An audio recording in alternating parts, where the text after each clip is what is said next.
नमस्ते दोस्तों। क्या कभी आपके साथ ऐसा हुआ है कि आपने कोई बड़ा काम शुरू करने का सोचा, जैसे बोर्ड एग्जाम की तैयारी, कोई पेंटिंग बनाना या फिर नया बिजनेस शुरू करना, और फिर अचानक आपको लगा कि आपका मन ही नहीं कर रहा? ये आलस, लेजीनेस नहीं है। स्टीवन प्रेसफील्ड की जबरदस्त किताब द वॉर ऑफ आर्ट कहती है कि जब भी हम कोई अच्छा, नया या महत्वपूर्ण काम करने की कोशिश करते हैं तो एक अदृश्य दुश्मन सामने आ जाता है। इस दुश्मन को वो रेजिस्टेंस यानी विरोध कहते हैं। सोचिए, जैसे क्रिकेट के मैदान पर एक मुश्किल बाउंसर आती है, वैसे ही ये विरोध हमारे मन में डर, बहाने और ताल मटोल प्रोक्रेस्टिनेशन पैदा करता है। ये किताब हमें सिखाती है कि इस रेजिस्टेंस को कैसे पहचानें, इसका सामना कैसे करें और अपने सपनों को पूरा करने के लिए एक प्रोफेशनल की तरह हर दिन काम कैसे करें। चलो, इस युद्ध को जीतने के लिए तैयार हो जाओ। नमस्कार। आज हम एक ऐसी अंदरूनी लड़ाई की बात करने वाले हैं जिससे शायद हम सब रोज कभी ना कभी जूझते हैं। हाँ बिल्कुल, वो एक कश्मकश सी जो चलती रहती है। हाँ वही, ये तब शुरू होती है जब हम कुछ बड़ा, कुछ दिल के करीब या कुछ मुश्किल करने की सोचते हैं। कोई सपना पूरा करना हो, कोई नई आदत डालनी हो, या बस आज का काम आज ही खत्म करना हो। एग्जैक्टली। तो हमारे पास स्टीवन प्रेसफील्ड की मशहूर किताब द वॉर ऑफ आर्ट के कुछ हिस्से हैं। ये किताब उसी अदृश्य दुश्मन पर है जो हमारे अंदर ही बैठा है और हमें आगे बढ़ने से रोकता है। तो आज हम इसी दुश्मन को समझने की कोशिश करेंगे जिससे प्रेसफील्ड कहते हैं रेजिस्टेंस, यानी प्रतिरोध, या कह लें अंदरूनी रुकावट। हाँ, रेजिस्टेंस। ये है क्या भला, कैसे हमें पटरी से उतारती है, और सबसे जरूरी, हम इसे पछाड़कर वो जिंदगी कैसे जी सकते हैं जो शायद हम जीने के लिए बने हैं पर जी नहीं पा रहे। वो अनलिव्ड लाइफ जैसा प्रेसफील्ड कहते हैं। हाँ, सोचिए, हम सब के अंदर एक बेहतर, ज्यादा क्रिएटिव, ज्यादा बहादुर वर्जन छिपा बैठा है और उसके रास्ते में खड़ी है ये रेजिस्टेंस। चलिए इस गुत्थी को सुलझाते हैं। बिल्कुल। तो ये रेजिस्टेंस, ये अंदरूनी रुकावट आखिर है क्या?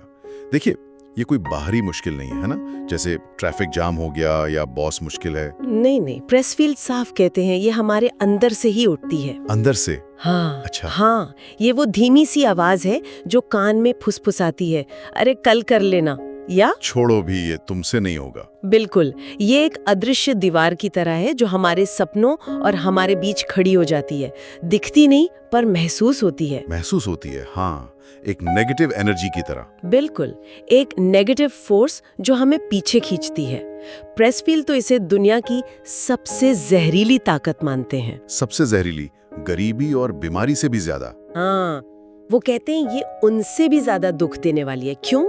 क्योंकि ये सीधे हमारी रूह पर, हमारी आत्मा पर हमला करती है। हमारे अंदर की उस खास चमक को, जिसे प्रेसफील्ड जीनियस कहते हैं, उसे बुझाने की कोशिश करती है। अच्छा, ये जीनियस का मतलब क्या है यहाँ? मतलब आइंस्टीन वाला इंटेलिजेंस? नहीं, यहाँ जीनियस का मतलब है वो अंदरूनी चिंगारी, वो अनोखी प्रतिभा या पुकार जो हर इंसान में होती है, जो उसे बताती है कि उसे दुनिया को क्या देना है, उसका यूनिक कंट्रीब्यूशन क्या है। रेजिस्टेंस इसी पुकार को दबाने की कोशिश करती है। समझ गया। प्रेसफील्ड अपना तजुर्बा भी बताते हैं ना, कि कैसे वो खुद सालों तक इससे जूझते रहे। हाँ बिल्कुल, वो बताते हैं कि कैसे करीब 24 से 32 साल की उम्र तक, मतलब लगभग 8 साल, रेजिस्टेंस ने उन्हें बुरी तरह हराया और उन्हें पता भी नहीं चला। कमाल है। हाँ, वो नौकरियां बदलते रहे, शहर बदलते रहे, लिखने की कोशिश करते रहे, पर कुछ पूरा नहीं कर पाए। उन्हें लगता था कि दिक्कत बाहर है, नौकरी में, शहर में, पर असली दुश्मन तो भीतर था। ये बिल्कुल वैसा ही है जैसे हम सोचते हैं कि वजन इसलिए कम नहीं हो रहा क्योंकि जिम दूर है या टाइम नहीं मिलता, जबकि असली वजह शायद हमारा आलस है या विल पावर की कमी है। वही रेसिस्टेंस है। हाँ, और प्रेसफील्ड एक बहुत चौंकाने वाला उदाहरण देते हैं, हिटलर का। ओह हाँ, वो बहुत ही पावरफुल उदाहरण है। हिटलर असल में एक आर्टिस्ट बनना चाहता था। उसने वियना की आर्ट एकेडमी में 2 बार अप्लाई भी किया था, पर रिजेक्ट हो गया। हाँ, और प्रेसफील्ड का तर्क है कि ये रेसिस्टेंस ही थी जिसने उसे हराया, उसके आर्टिस्ट बनने के सपने को कुचल दिया। और वो कहते हैं, शायद हिटलर के लिए दुनिया तबाह करना ज्यादा आसान था बजाय एक खाली कैनवस का सामना करने के, मतलब अपनी क्रिएटिविटी का सामना करने से। ये बहुत गहरी बात है कि जब हम अपनी क्रिएटिव एनर्जी को सही दिशा नहीं देते, उसे दबाते हैं, तो वो कितनी खतरनाक, कितनी डिस्ट्रक्टिव बन सकती है। सही बात है। तो ये रेजिस्टेंस हमला कहाँ करती है, मतलब किन कामों में सबसे ज्यादा महसूस होती है? इसकी लिस्ट देखें तो शायद हर कोई खुद को पहचान लेगा। ये वहां सबसे ज्यादा जोर मारती है जहां दिल लगता है या जहां लंबे समय का फायदा होता है, फौरी मजा नहीं। अच्छा, जैसे कोई भी क्रिएटिव काम, लिखना, गाना, पेंटिंग, डांसिंग, कुछ भी नया बनाना। हाँ, कोई नया बिजनेस या वेंचर शुरू करना। हाँ, इसमें तो बहुत आती है। बिल्कुल।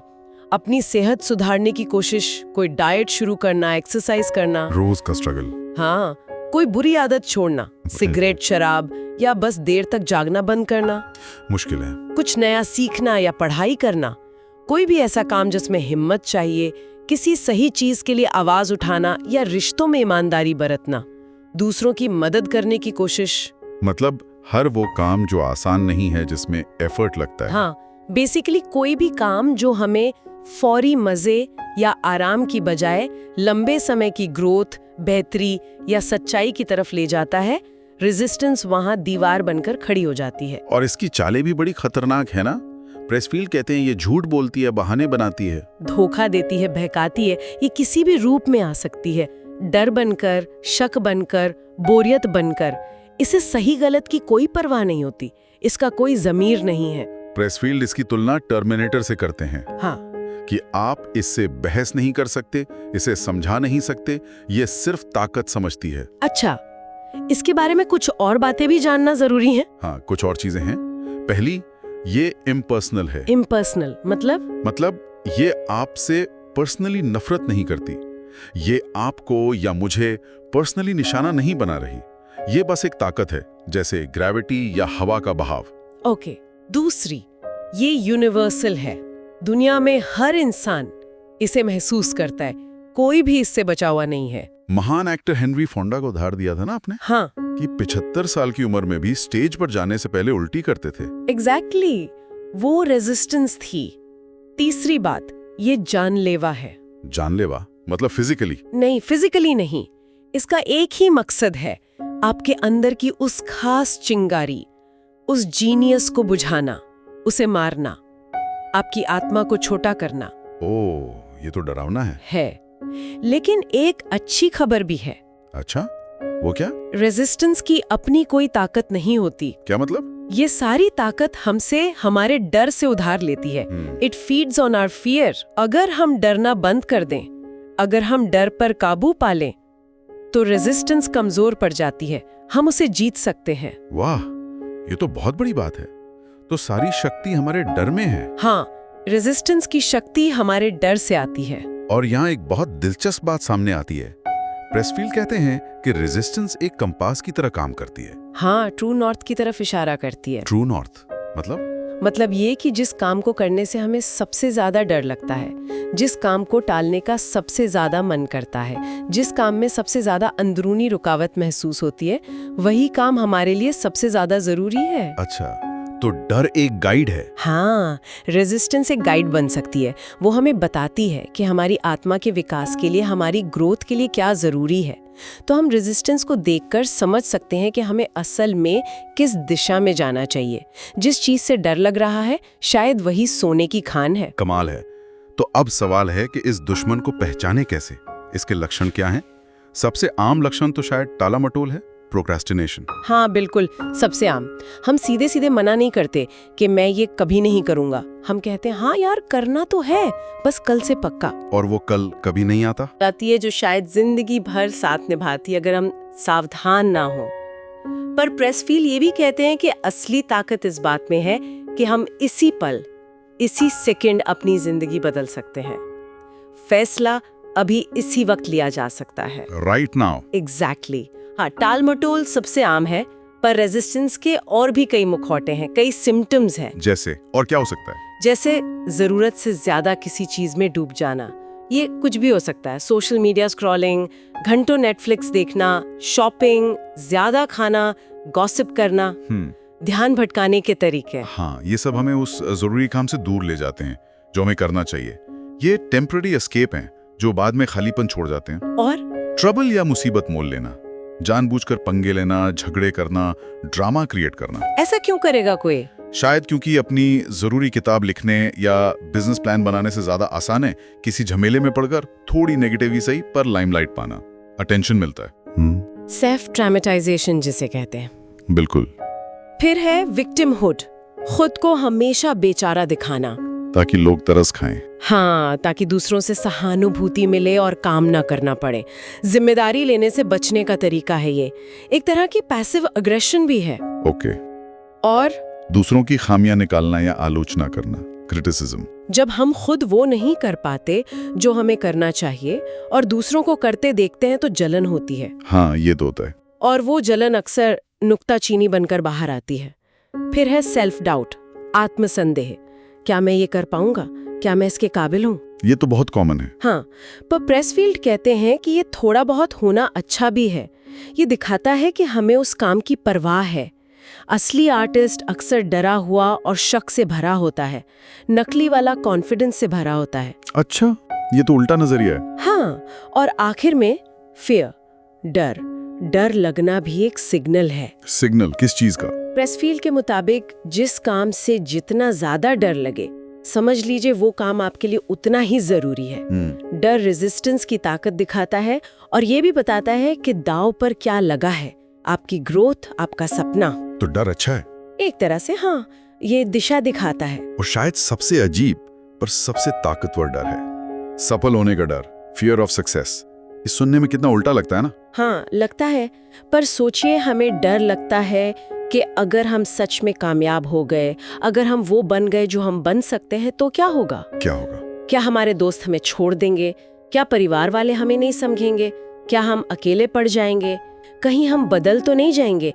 ये डर हमें अपनी पूरी काबिलियत इस्तेमाल करने से रोकता है। ये बहुत गहरा डर है। हाँ, पर प्रेसफील्ड कहते हैं कि हाँ, जब आप अपने रास्ते पर चलते हैं तो शायद कुछ पुराने साथी छूट जाते हैं, अकेलेपन का एहसास होता है, पर आप एक गहरी ताकत से जुड़ते हैं और नए सच्चे साथी मिलते हैं जो आपके असली रूप को पहचानते हैं और सराहते हैं।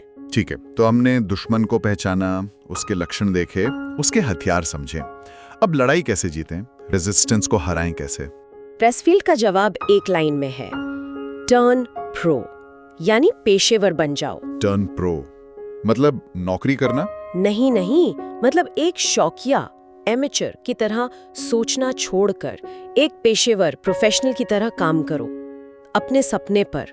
ये सिर्फ एक काम नहीं, ये नजरिए का, माइंडसेट का बदलाव है। अच्छा, माइंडसेट का बदलाव। किताब के फॉरवर्ड में रॉबर्ट मैकी ने प्रेसफील्ड के बारे में कुछ लिखा है ना? हाँ, वो बताते हैं कि प्रेसफील्ड खुद कितने सच्चे प्रो हैं।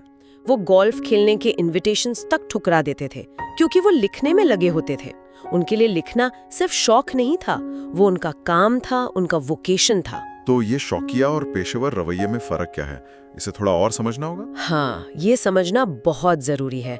देखिए, एमेच्योर मजे के लिए खेलता है, जब मन करता है तब। प्रो काम करता है, चाहे मन हो या ना हो। वो रोज आता है, शो अप करता है। रोजाना, कंसिस्टेंसी। बिल्कुल। एमेच्योर के लिए काम पार्ट टाइम है, मूड पर निर्भर। प्रो के लिए ये फुल टाइम कमिटमेंट है, रोज की साधना है, डिसिप्लिन है। एमेच्योर तारीफ या पहचान के लिए काम करता है, बाहरी वैलिडेशन चाहिए। प्रो काम के लिए काम करता है, अंदरूनी सैटिस्फैक्शन के लिए। मतलब नतीजे की परवाह किए बिना। हाँ, काफी हद तक। और एमेच्योर आसानी से हार मान लेता है, मुश्किल आते ही मैदान छोड़ देता है। प्रो लगा रहता है, मुश्किलों के बावजूद धैर्य रखता है। वो समरसेट मॉम वाला किस्सा याद है? हाँ, उनसे किसी ने पूछा, क्या आप प्रेरणा आने पर लिखते हैं या रोज लिखते हैं? उन्होंने कहा, मैं सिर्फ प्रेरणा आने पर लिखता हूँ। तो फिर कहा, खुशकिस्मती से ये रोज सुबह ठीक 9 बजे आ जाती है। क्या बात है, मतलब वो प्रेरणा का इंतजार नहीं करते थे? नहीं, वो बैठते थे, काम शुरू करते थे और प्रेरणा खुद चली आती थी। ये है पेशेवर रवैया, एक्शन पहले, इंस्पिरेशन बाद में। कमाल है। तो ये पेशेवर होने के गुण क्या हैं जो हम अपनी रोजमर्रा की जिंदगी से सीखकर अपने सपनों पर लागू कर सकते हैं? कई गुण हैं, जैसे रोज हाजिर होना, we show up every day. जैसे नौकरी पर रोज जाते हैं, वैसे ही अपने काम के लिए रोज बैठना, चाहे 15 मिनट ही क्यों ना हो। Consistency is key. डिसिप्लिन। लगे रहना, we stay on the job. ये समझना कि सफलता एक दिन में नहीं मिलती, इसमें वक्त लगता है, धैर्य रखना होगा, लॉन्ग हॉल कमिटमेंट, पेशेंस। भावनाओं से दूरी, we do not over identify. पेशेवर अपने काम से प्यार करता है, पर वो भावनाओं को, खासकर डर को, काम के आड़े नहीं आने देता। वो अपनी पहचान को सिर्फ अपने काम से नहीं जोड़ता, मैं एक लेखक हूँ से ज्यादा वो ये सोचता है मैं रोज लिखता हूँ। इससे असफलता का डर कम होता है। अच्छा, ये जरूरी है, ईगो को साइड में रखना। बिल्कुल, आलोचना झेलना। वी रिसीव प्रेज और blame in the real world. पेशेवर जानता है कि जब वो अपना काम दुनिया के सामने रखेगा तो तारीफ भी मिलेगी और आलोचना भी।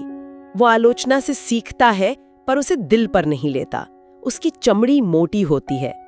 प्रेसफील्ड ने अपनी flop film king Kong lives का अनुभव बताया था। हाँ, कि कैसे बुरी रिव्यूज और असफलता ने उन्हें एहसास दिलाया कि वो अब प्रो बन चुके हैं, क्योंकि वो उसे झेल गए। एग्जैक्टली, बहाने नहीं बनाना, नो एक्सक्यूजेस। पेशेवर जिम्मेदारी लेता है। वो मौसम, मूड या मुश्किलों का बहाना नहीं बनाता, वो बस काम करता है। Plays it as it is. मदद लेना, we don't hesitate to ask for help. पेशेवर जानता है कि वो सब कुछ अकेले नहीं कर सकता, जरूरत पड़ने पर वो मदद मांगने या सीखने से हिचकिचाता नहीं। टाइगर वुड्स का उदाहरण देते हैं प्रेसफील्ड के बेस्ट खिलाड़ी भी कोच रखते हैं। सही बात है। और प्रेसफील्ड एक और मजेदार तरीका बताते हैं, माई सेल्फ इंक। हाँ, खुद को एक कंपनी समझो, आप उस कंपनी के सीईओ भी हैं और इकलौते एम्प्लॉय भी। इससे क्या फायदा? इससे थोड़ी दूरी बनती है, ऑब्जेक्टिविटी आती है। आप चीजों को ज्यादा ऑब्जेक्टिव होकर देख पाते हैं। आप खुद को काम सौंप सकते हैं, डेडलाइन दे सकते हैं और खुद से जवाबदेही मांग सकते हैं, जैसे एक बॉस अपने एम्प्लॉय से मांगता है। दिलचस्प आइडिया है। तो प्रो बनना मतलब पेशेवर बनना कोई राज की बात नहीं है। नहीं, ये एक फैसला है, एक चॉइस है। इच्छा शक्ति, विल पावर का काम है। It's a decision made consciously. तो रेजिस्टेंस पेशेवर के सामने घुटने क्यों टेक देती है, हार क्यों मान लेती है? क्योंकि रेजिस्टेंस एक बुली की तरह है, वो सिर्फ उसे डराती है जो डरता है। अच्छा, पेशेवर का ध्यान डर पर नहीं, काम पर होता है। उसका रोज काम पर आना, उसका अनुशासन, उसका कमिटमेंट, ये रेजिस्टेंस की हवा निकाल देता है। रेजिस्टेंस को पता चल जाता है कि यह दाल नहीं गलने वाली। वो जॉन वेन की तरह है उस पुराने फिल्म द सर्चर्स में, a critter that might just keep coming on. वो बस आता रहता है बिना हार माने। समझ गया। तो प्रो बनना ही रेजिस्टेंस का इलाज है। हाँ, सबसे कारगर इलाज। ठीक है, हमने दुश्मन, रेजिस्टेंस और हथियार, पेशेवर रवैया की बात कर ली, पर प्रेसफील्ड कहते हैं कि इस लड़ाई में हम अकेले नहीं हैं, कुछ अनदेखी ताकतें भी हैं जो हमारी मदद करती हैं। हाँ बिल्कुल, वो इन्हें रेजिस्टेंस के बराबर और विपरीत मानते हैं। आप उन्हें फरिश्ते, एंजल्स कहें, प्रेरणा की देवी म्यूजेस कहें, या बस यूनिवर्स की ऊर्जा, या अपना अंदरूनी टैलेंट या हायर सेल्फ, ये हमारे साथी हैं, हमारे एलाइज। प्रेसफील्ड अपना तरीका भी बताते हैं ना, कि वो रोज काम शुरू करने से पहले क्या करते हैं। हाँ, वो बताते हैं कि वो रोज म्यूज का आवाहन करते हैं। होमर की ओडिसी से कुछ पंक्तियां पढ़ते हैं जो टी.ई. लॉरेंस का अनुवाद है। वो इसे जोर से, पूरी ईमानदारी से पढ़ते हैं। ये क्यों? मतलब सिर्फ रस्म है या? ये उन अनदेखी मददगार शक्तियों का सम्मान करना है। ये दिखाता है कि हम मानते हैं कि हम सब कुछ अकेले नहीं कर रहे, कोई बड़ी ताकत भी साथ है। ये ह्यूमिलिटी है, ये मानना है कि हम एक बड़े खेल का हिस्सा हैं और हमें मदद मिल सकती है। ज़ेनोफोन ने भी कहा था, कमांडर का पहला काम देवताओं की पूजा करना है। अच्छा, तो ये म्यूज का आह्वान क्यों महत्वपूर्ण है? क्योंकि महान विचार या कला अक्सर सिर्फ तकनीक या मेहनत से नहीं आती।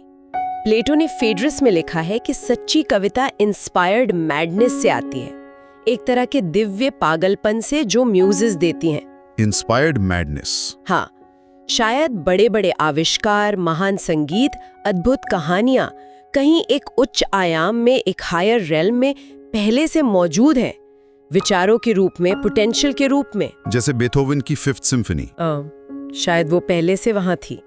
उसे इस दुनिया में लाने के लिए, साकार होने के लिए बेथोवन जैसे किसी इंसान की जरूरत थी।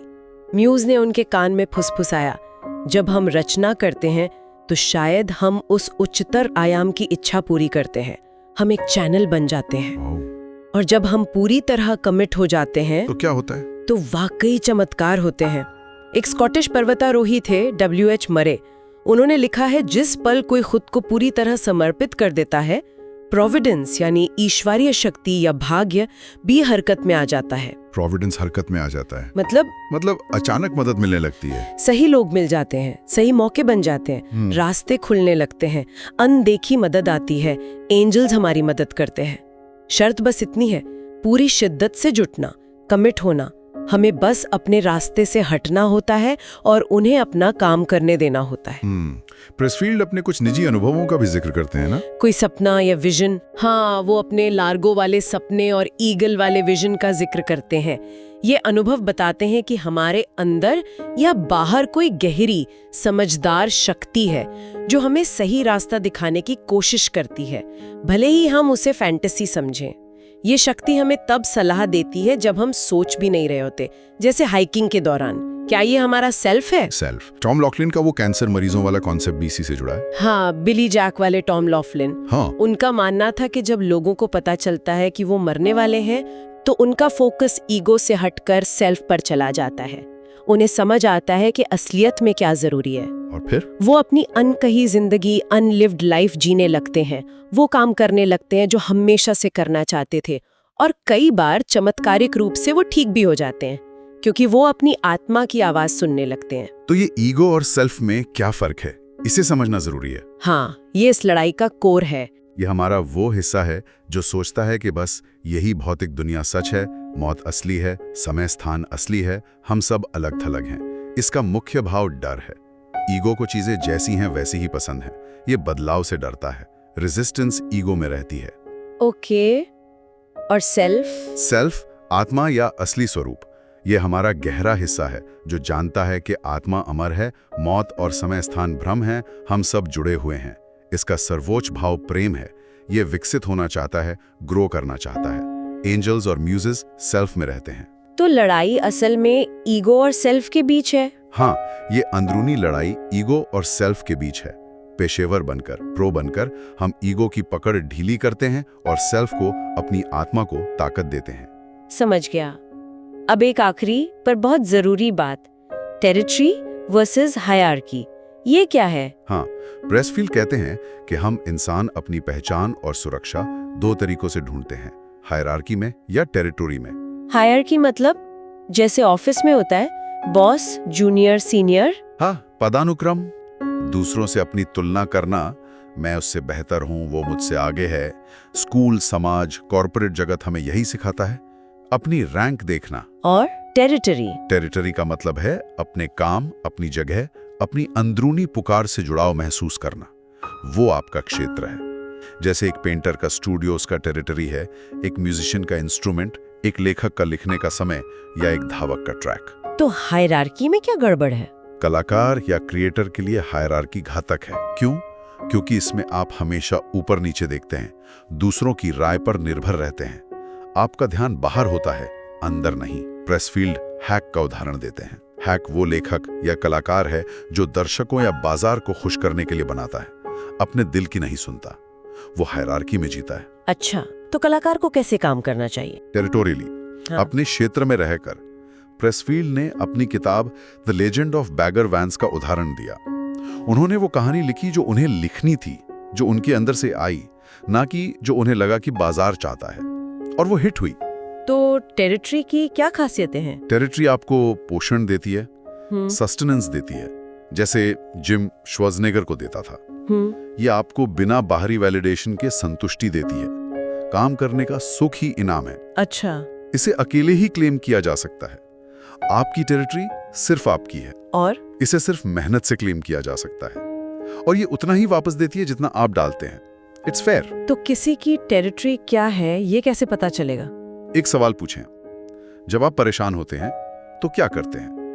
दोस्तों को फोन करके दिलासा ढूंढते हैं जो हायरार्की है, या अपने काम में अपनी टेरिटरी में चले जाते हैं?